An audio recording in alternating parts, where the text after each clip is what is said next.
going through in a quick time workout. Body attack is a great workout for those. Body jam is a dance-based workout, so we get a lot of people in the community who like dancing or like trying dancing. It combines a bit of hip-hop, a bit of Latin, a bit of Caribbean stuff. Now, I used to teach body jam, and it is a funny sight. However, I don't teach it anymore. And it was one of the goals that I set myself when I was getting in the industry, is to actually teach body jam. It was a very hard learning curve for me, and I'll speak more about that later. There's some quite amazing stories there. RPM. Has anyone done RPM? Yep. Now that's similar to spinning. It's basically an instructor on a bike. Okay, there's about 30 bikes. You guys go hell for leather, pump the music up, and just cue based on your pre-choreographed notes. Okay. Body step, as it suggests, a step, stick it in front of you, and you do your moves, your basic moves along that theme. Body pump is where you have a bar, okay, and you can lock on certain weights and you do whatever it is to strengthen tone. Okay, that's the key for that. And just tell you a little story doing that. I was doing body pump the other day, and there was this 68-year-old grandma doing next to me, and she was putting me to bed on some of the weights, and I felt very down after that. So the participants, if you do go in a body pump class, don't expect to go in and pump the heaviest weights, even though you strength train regularly, because it's slightly different. The rep ranges are a little bit higher, and I would always encourage people to come see people like you to get structured programs rather than just do a body pump class. Okay, I always encourage people to do that. And you all know what combat is, because we did it last week. And by the way, you're all good at it, except for the people who punched the other people and ran into other people. But all in good fun, guys. Okay, let's talk a bit about stepping to life. Now, I went to a seminar the other night, and part of what I do in being an entrepreneur is meeting other people, and I go and listen to new concepts, and I have lots of meetings and all those kind of things. But one that I heard and I would really like to bring to you today is a thing called Stepping to Life. Now, they haven't actually launched in Queensland at the moment. Okay, they're just on the brink of launching. But if I let you guys know what it is, you could potentially aim for it, or at least when you see people training and you hear something like, you know what it is. Okay? Does anyone know what a franchise is? Put your hand up for me. Do you want to give me a quick definition of what a franchise is? No? One big company that has like subgroups in like different towns and different people run little subgroups. Okay, yeah, you're definitely on the right track there. A franchise, guys, is where a system of whatever it is, like McDonald's is a prime franchise that you will know about. Okay, someone buys a McDonald's franchise, they pay the master franchisee a fee, and they get all the systems, right? And then all they do is they just plug it full of 14-year-old kids, sit back and collect the cash. Okay, but it might cost them $300,000 initially, but then they then get $80,000 a year for the rest of their life. So is that an investment? Now, so franchise is basically where you buy a system off someone, you pay them a franchise fee, but they help you out, they get you established, use all their intellectual property, use all their equipment, use all their knowledge and their backup and support. Okay, so that's what a franchise is. Now, outdoor personal training hasn't really taken off on its own in recent times, and what Step Into Life has done is said, listen, we're going to utilise every park in Australia. Okay, we're going to get council's approval. This might go to extreme stages. So they get council approval, book the parks, okay, and when people can come and train, and they get people to work in a social setting, so no less than 2 or 3 in a group, and they give you all the systems, they give you all the equipment, they give you all the session plans, they give you what to say on the phone, they give you everything. Okay, now people charge, I think from memory, they charge about $9.80 a session. Okay, so the maximum you can have in a session, I think, was 19 people. So think about 19 people paying you $9.80 a session in one session. Okay, and if you work 40 hours a week, obviously you have to build your business up. Okay, that kind of money is something that you unfortunately won't be able to get working a 9-to-5 job. So consider that as an option. Now, as I said, it hasn't kicked off yet. When you start to see people working in parks all around the place, and you wonder why there's so many people there and why there's so many trainers in around there, there's probably this business kicking off. Okay. Now, again, you guys are fully qualified to do this. this year, okay, if you decided to stop doing fourth year and go full time into this, you could. Okay, just what I'm saying is you have the qualification to do it once you reach the fourth year. Okay.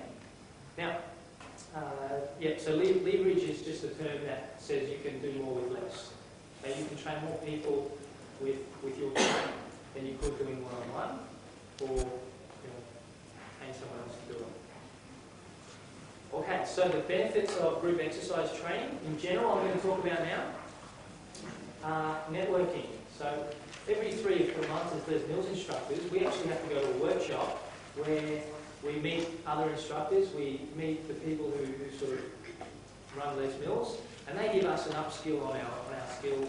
They give us something to fire up our clients with. They give us something to fire up ourselves with. They call it a master class. So you also get to meet other instructors, see what they're doing, and some of them are doing some great things in the industry. There's not many people who teach classes full time. You've got to understand that. Okay? I don't teach full time. If you did, you'd be crazy to teach full time. You just couldn't do it physically. You usually get to work with healthy, passionate people. And when I say that, I mean you don't get many people with disconnected hips and reconstructed knees coming into your classes. You mainly work with people who are passionate about what they do, who have incorporated exercise as part of their lifestyle, and just come and have fun. Okay, so if you enjoy that aspect of fitness and health, then this is something you might even consider. As I said, maybe not a full-time thing, but even as something you teach once a week or a couple of times a week. Comparatively little training is required. I think from memory, if you want to become a group exercise instructor, you do actually need to do another module. Okay, now at the moment, I don't think HM offers that module, but we're sort of working on that. But at the moment, if you wanted to be one right now, you would actually have to go through another service provider such as AIF or FitLink or South Bank Tape and just do the group exercise module. Okay, they give you credit for everything else. So once you have that piece of paper that says certified group exercise instructor, you can then teach classes and facilitate groups in your personalised setting. And I encourage you to get that regardless of what we do if you're looking at working with groups, simply because it gives you the insurance. And if you were working with a group of cardiac patients or rehab patients and one of them had an injury or one of them, something happened, had a heart attack, and you get pulled up and they say to you, hey, listen, are you a qualified group exercise instructor? You're working with groups here. And you say, sorry, I'm not. Okay, that's going to open up a can of worms which you don't want to open. Okay? So if you're seriously considering doing that, I'd encourage you to get that qualification. If you want to have a chat to me after, I'm happy to point you in the right direction. Lots of fun. The reason I got into it was because I used to do a whole heap of classes. I used to do combat and a whole heap of other classes, and I just thought, why not jump around, get paid for it, and have fun working out. So I did my classes, and I now teach about 3 classes a week. Have a bit of a party on stage and get paid for it, which is always fun. But as I said, I don't do it full time. On the downside, it does require a bit of time to practice. Okay, and when I say that, I mean even if you're teaching and you're not doing pre-choreographed work, if you're actually teaching a class of kids or a class of rehab clients or whatever it is that you teach, you will need to rehearse what you go through, so be it a session plan or... So what I'm saying is it's probably not a good idea to just rock up to the class and then just try and, improvise. Okay, it's worked for me in the past, but it's not a good feeling when you're standing there not knowing what to do. People usually pick up on that. Okay, time to rehearse and prepare for classes. When I was teaching body jam, just as an example, I was a terrible dancer, horrible, and I required hours and hours of practice, okay, just to get my movements right. So if you want to be a role model as an instructor and you want actually people to aim for where you are, you've actually got to look reasonably good up there in terms of your execution. Okay, so that's important. You will have ongoing workshops and accreditations, which is the norm for any other industry that you decide to go into. That'll just be part of what you do.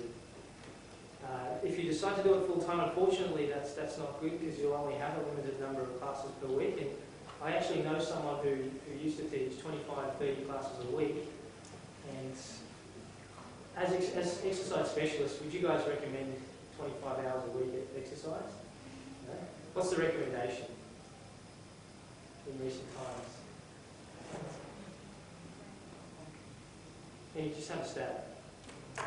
Generally, if Mrs. Jones came off the street and said, how long should I exercise for? What would you recommend for her?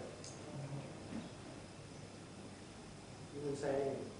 Usually like 30 minutes on all almost over the week. Yeah, fantastic. Okay, so even if you had a top week, it would probably be 150, 180 minutes, 3 hours accumulated per week. Would be a good week for someone. Okay, so if you exercise 20 hours a week, this lady was she had calf problems, she had severe muscle imbalances because in combat we do push-ups.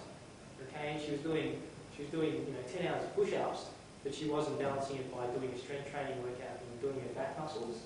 And she just had severe imbalances, and she's doing herself massive overtraining syndrome type injuries. So you can't do it, as a full-time thing. You might do it as just something you enjoy doing, which is what I've done. And early and late classes. Now I teach a Friday 5:30 class, and I can assure you that getting up at 5 o'clock on Friday is probably not the most favourite thing I like doing. But when you get there, it's usually a good time. Okay, when people are there, they usually respect you and support you for being there. Okay, so if you would like to become a group exercise instructor or consider doing that, let's have a look at some of the things that you may or may not have, or characteristics that you may look at. If you want to teach classes to music, is there anyone here who's interested in teaching actual music classes like I taught last week? Okay, fine. If you do decide to do that, you'll actually have to learn to listen to the beats, the counts, the bridges, the chorus changes. Okay, now I picked up probably 90% of you last week subconsciously were really picking up the beats and we're listening to the music by ear, just like pros. Okay, the other 10% of you, you weren't here, so you won't know what I'm talking about. However, I would suggest if anyone in this class wanted to become an instructor, you probably have the skills in terms of listening ability. You need to be adaptable and versatile. If your participants come and participate in your class every week, and you're giving them the same thing every week, okay, what do you think the renewal rate or their attendance is going to be like? Probably not. Probably not huge. So to keep people coming back, you've got to mix it up, keep it relaxed and have lots of variety in what you do. Okay, and that'll be the same with anything that you do. Confidence in front of groups. That was, I'll tell you the story of my first class. When I actually taught my first class, I got a call, I was teaching a 7 o'clock class, and I got a call about 5 o'clock saying, this instructor's broken his leg. Can you come in and teach this class? And I actually hadn't never taught a class before.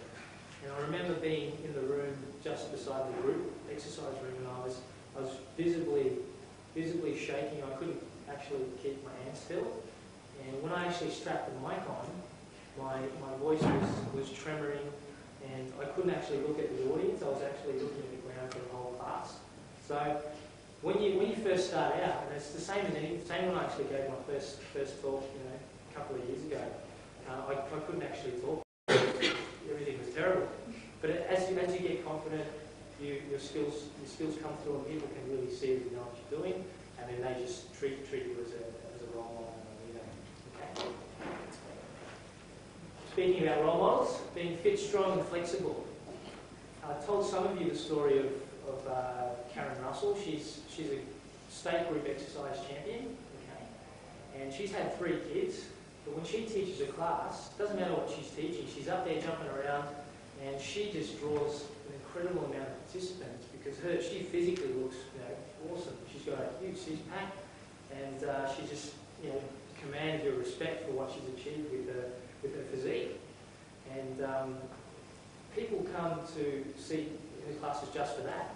Now, you have other instructors who aren't necessarily, don't put a lot in physically, and they're hard to aim towards and hard to be